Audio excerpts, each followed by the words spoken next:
I've lost my name and I've lost my reputation. I've lost my sense of security.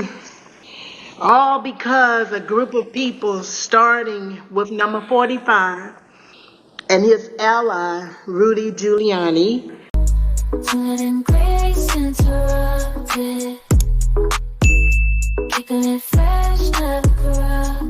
Welcome back. It's Grace from Grace Interrupted, picking up an update on Rudy Giuliani and his contempt hearings. So, as you know, Rudy Giuliani is the former New York City mayor and attorney for Donald Trump, or former attorney for Donald Trump since he's been disbarred, has recently been found in contempt of court twice within a single week. These rulings stem from his continued defamatory statements against Georgia election workers Ruby Freeman and her daughter, Shea Moss, whom he falsely accused of election fraud during the 2020 presidential election. I did a video on this last week, right before the first contempt charge came down on January 6th. So I'll link in the video so you can check that out as well. But in a quick summary background, in 2023, Freeman and Moss were awarded a $148 million defamation judgment against Giuliani after he propagated baseless claims that they had engaged in illegal ballot counting. These unfounded allegations led to severe harassment and threats against the two women. On the day that Rudy Giuliani publicized a video of you and your mother counting ballots on election night. President Trump, Rudy Giuliani, and others claimed on the basis of this video that you and your mother were somehow involved in a plot to kick out observers, bring suitcases of false ballots for Biden into the arena, and then run them through the machines multiple times. Despite the court's decision and the subsequent agreement in May of 2024, which prohibited him from repeating his defamatory statements, Giuliani has persisted in making similar claims. So on January 6th, U.S. District Judge Louis Lyman held Giuliani in contempt for failing to comply with court orders related to the defamation judgment. Giuliani had missed deadlines to provide financial information necessary for the enforcement of the $148 million award.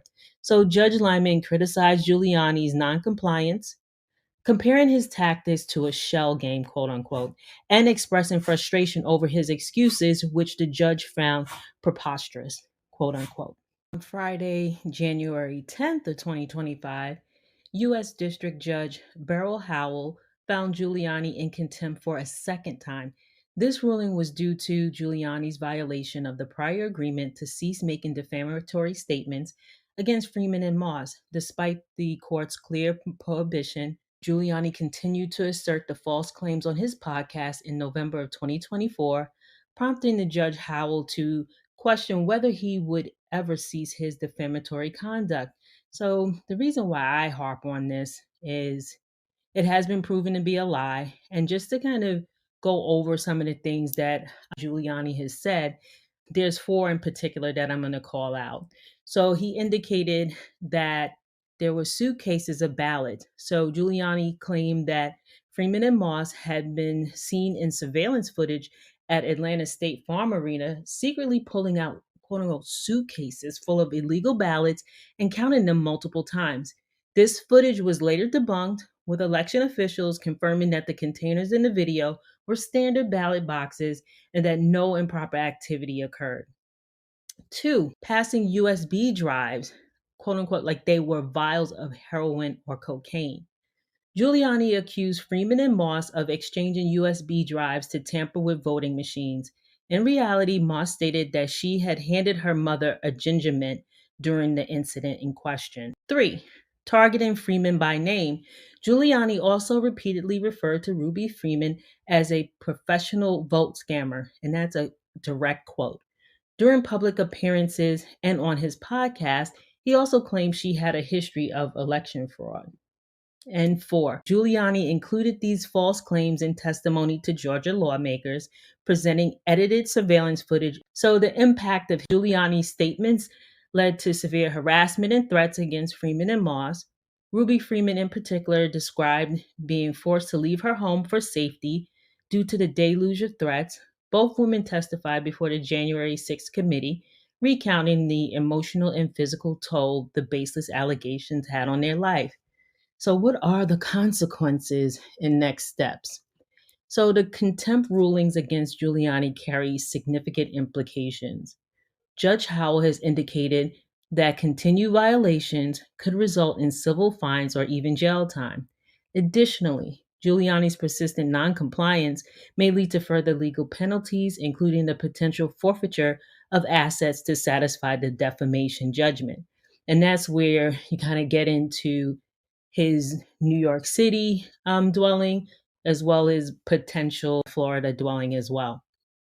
A trial concerning his assets, including his Palm Beach condominium and other valuables, is scheduled for mid January 2025. So his legal troubles will definitely go beyond the defamation case.